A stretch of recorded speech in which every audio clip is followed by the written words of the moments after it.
I do have a question about the vaccination policy, but I don't know whether we are getting a reply or not. Since I'm an individual, so most probably I won't get an answer from the government. If possible, I will get it. So maybe this will help out a lot of other individuals as well. That well, the question is simple. So central government said that the vaccination will be like this, like 50% will be procured by central government, the rest of the 50% should be procured by the state and private entities. If that is so, then there will be more competition. More competition leads to price rise. So states have to pay more price for the same vaccine where the center will get for a lesser amount. So how is this fair actually? Rather than decentralized procurement, if central is procuring the vaccine, it will be much there will be more we can bargain with the more, we can bargain for more in the price range, and also since there are only two companies, you'll have more say in the matter, and governments always have the power to direct the companies to do this job. And why is this happening, I don't know, but state governments are being burdened with a lot of duties in this covid crisis, actually especially in the second wave. They have to deal with a lot of things, and unfortunately people were being abandoned, people are feeling abandoned, not being abandoned, but they are feeling abandoned by their own governments, who they are elected so that they can run the government and they can go on with their lives.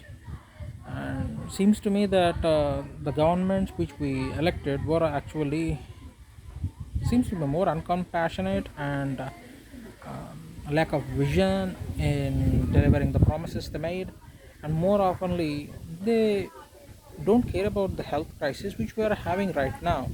And most of the BJP representatives talk very aggressively in the television channels, denying every fault they made, every mistake they made in the policy making regarding the COVID-19 crisis, especially second wave.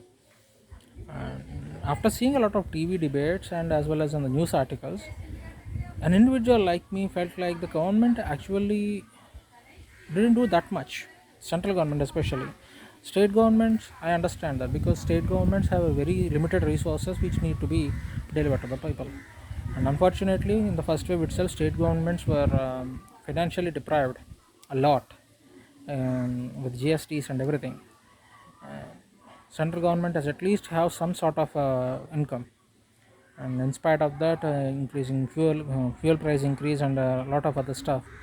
So this is something which normally people didn't anticipate. Even in the second wave won't be this much of bigger.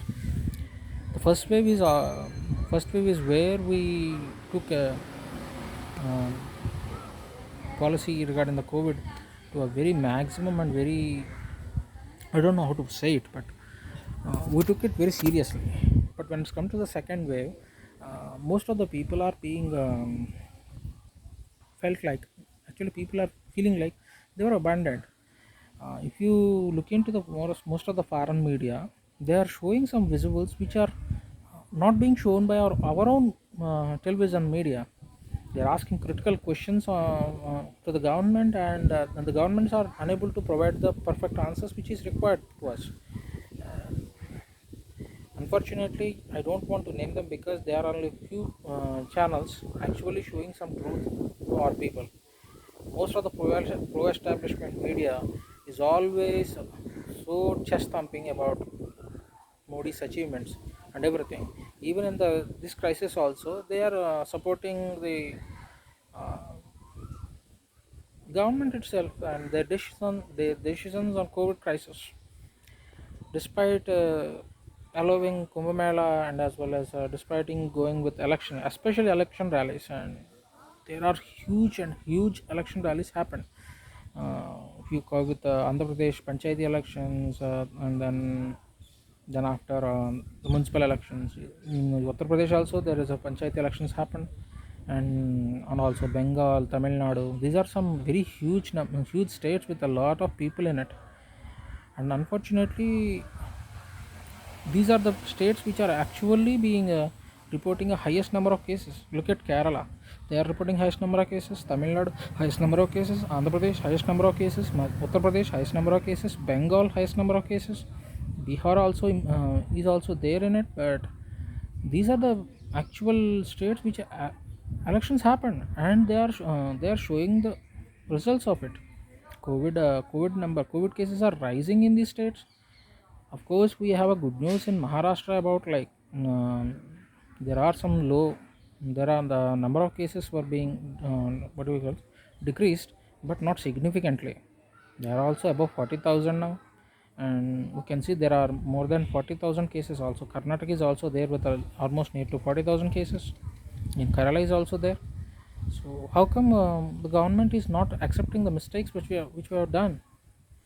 So I'm not going to blame election commission regarding this, because we all know how the government bodies are working under this rule. Maybe it is the fate that our country is actually feel let to do like this. We only made the choices of how the people how the whom should be our leaders, and we elected the leaders. We elect an incompetent leaders. These are the results we will get. Of course, daily 4,000 people are dying due to COVID, and there is no remorse regarding this. Almost 4,000 people, that means 4,000 families are losing their loved ones every day. I don't know what government is doing for them, and what exactly they are going through with that.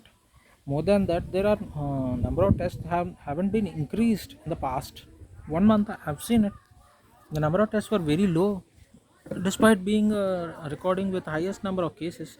Still, we are only testing per day is almost greater than 18 lakhs and less than 20 lakhs.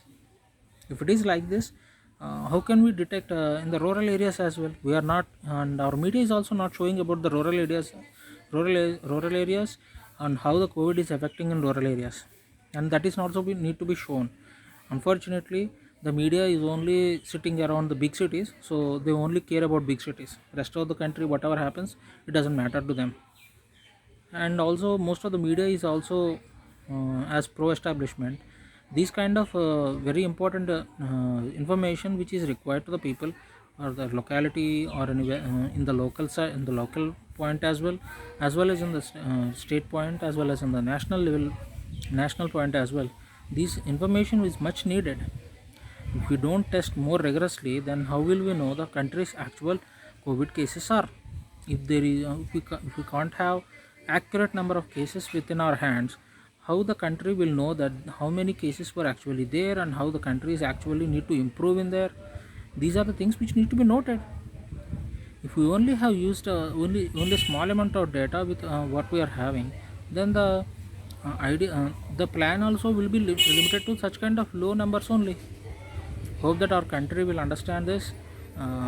My point is that increase the number of tests also, so that we can target more.